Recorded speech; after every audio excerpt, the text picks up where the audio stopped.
One question I get asked a lot is, what are closing costs and how much can I expect to have to pay for them? Well, I'm going to talk about that today. So what they are is costs due at closing. So essentially they're one-time fees that you pay for the services in order to facilitate a closing, which is quite a number of things, and I'll break them down right here. So first off, you have your lender fees. These are just kind of underwriting fees, doc prep fees, origination points if you're paying to get a lower interest rate, things like that. Then you got your appraisal report, which that's going to tell you the value of the home, plus anything that maybe needs to be repaired with the property. That's a very detailed document. It's yours. You'll get a copy. Flood certification to make sure you're not in a flood zone. Let me pause here real quick. These costs are specific to buying in Vermont. So if you're in another state, this may not apply to you. But in Vermont, we do flood certs. Very rare to find a flood zone in Vermont, but they do exist. So we're doing a flood certification. We're charging for the credit report. Then the next one is attorney's fees. So they do a title search, they facilitate closing, they set up your title insurance. Let's pause for a second, talk about that. Title insurance, there's two versions. There's lender's title insurance and owner's title insurance. Now I know in other states, sometimes the seller is obligated to pay the owner's version of the title insurance. In Vermont, it's the buyer's obligation to pay both of them, both lenders and owners. However, owner's title insurance is completely optional. So talk to your attorney about that. They'll have a very detailed explanation of what it is, if you should get it, and can kind of guide you from there. So we got your attorney's fees. Next we have recording fees, which gets someone down to town hall, update all the land records, let it be known Joe Schmo now owns this property.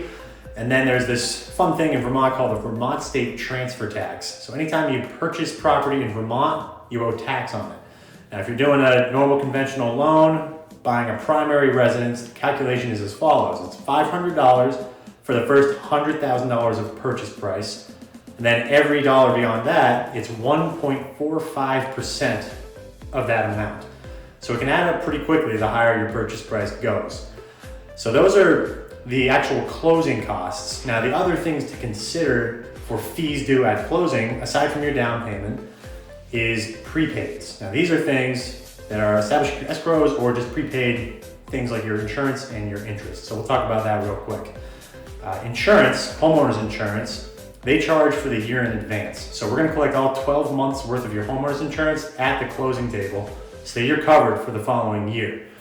At the same time, I'm gonna bounce back and forth a little bit. We got 12 months for the first year of homeowners insurance, but then we're gonna collect an extra 2 months of homeowners insurance, sometimes 3 months, to sit in your escrow account. Now let's pause there for a second. You might not know what escrowing is. Essentially every month you're gonna make one monthly payment to your mortgage company. It's gonna include your principal and interest payment for the mortgage, the homeowner's insurance, the property taxes, and PMI if you're paying PMI. If you are in a condo and you pay association dues, or some single family homes that have associations and have dues, that's one of the only things that won't be part of your monthly payment to the mortgage company, but that we still consider as a housing debt. So those four things, your mortgage payment, the homeowner's insurance, property taxes, and PMI, one lump sum you pay to the mortgage company or mortgage servicer every month. Whatever amount is your homeowner's insurance and your property taxes, they're gonna put aside into a separate account. That's called your escrow account. That money just sits there. And over time, in Vermont, every town has a different amount of times that taxes are collected and a different tax year. Typically it's July through June. Sometimes it's January through December. So every time that a bill comes due for your property taxes, the mortgage servicing company is going to pay those taxes for you out of that escrow account. Same thing goes with your homeowner's insurance. So back to what I was talking about earlier, where we're collecting another 2 or 3 months of homeowner's insurance for your escrow account, that's to sit in there as a buffer. Say you change insurance, so the bill is higher, but the servicer doesn't know that yet. There's a little bit extra money in there to cover it just in case your policy went up. And vice versa, if it goes down, they'll actually end up refunding you for whatever difference if you overpaid. Now there's a quick note on that. If you do change insurance or if you get an updated property tax bill, always send that to the servicer and ask them to run what's called an escrow analysis right away so that they're collecting the proper amount of property taxes and homeowners insurance every month. Because say for example, I'm getting a little off topic here, but this is important information. Say your taxes are $100 a month and then they go up to $110 a month, and the mortgage company didn't know that yet, so they've been charging you $100 for the last 6 months. Well, then on month 6 they get updated and they say, oh, we should have been charging you $110, they're gonna hit you for a $60 bill.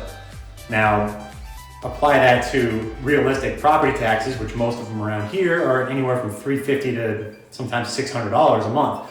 So if that changes by, that could change by $100 very quickly in a month. So that could be a $600 payment that you all of a sudden owe all at once. That's because they don't know that you have that new tax bill yet. So absolutely send that to the servicer as soon as you get it. Tell them to run what's called an escrow analysis. Okay, so we have the prepaid 12 months of homeowners insurance due at closing. We're collecting 2 or 3 months of extra homeowners insurance to sit in the account as a buffer. Now the next prepaid item is called prepaid interest. So the first month you live in the property, you pay interest only, and that amount is collected at the closing table. Beyond that, your first monthly payment won't start until the first of the next month after the month that you're closing in. So I think I said that incorrectly, but essentially, say you're closing now, March 3rd, or anytime in March, your first mortgage payment won't actually be due until May 1st. Okay, so mortgages are billed in arrears, whereas rent is billed up front. So kind of a nice little buffer month there. You won't have to pay for April rent or mortgage, quote unquote. You're still paying for it, but it's just a different time that you're paying for it. Okay, so in March, if you were to close March 10th, let's say, then you're gonna be charged a prorated amount for daily interest. So whatever the interest amount is for that month, your attorney's gonna do a calculation to come up with what's the daily interest and multiply it by how many days you're gonna be living in the property. So that'll be, I think it would actually be 22 if you include the 10th as a day that you move in. So the 10th through the 31st, about 22 days of daily interest. We're gonna collect that at closing. Okay, so that's the prepaid interest. Then a combination of prepaids and just establishing your escrows is the property taxes. This gets a little bit wonky, but stick with me. So first of all, we're gonna collect the 2-month buffer similar to the homeowner's insurance. Next, we're gonna collect enough taxes to reimburse the seller for any amount of property taxes that they've already paid for. So in that example, you're moving in March, but they've paid through June for taxes, then you gotta owe them for the remainder of March, and then April, May, and June. So we'll collect almost 4 extra months of taxes there, okay? So we've got the 2-month buffer, we got the 4 months, so we're at 6 right now. Then we also need to put enough into the escrow account so that when that first tax installment is due, there's enough in your escrow account to cover it. Usually we only need to collect a couple of months for this.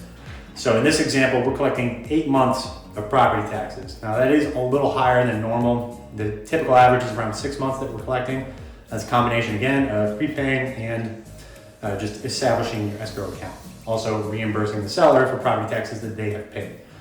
So in a nutshell, that's all the closing costs and prepaids, essentially cash due at closing, aside from your down payment. And for what to expect in an amount of this, as you can probably guess, it changes drastically based on what town you're closing in and how much those property taxes are.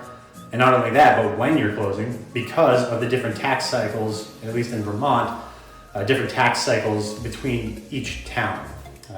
So on average, we usually ballpark 3.5% of the purchase price plus $1,000. If you're prepared for that as your total closing costs plus prepaids, then you should be in pretty good shape. It could come in a little bit higher. Hopefully it comes in lower, but at least that gives you a decent ballpark to prepare for.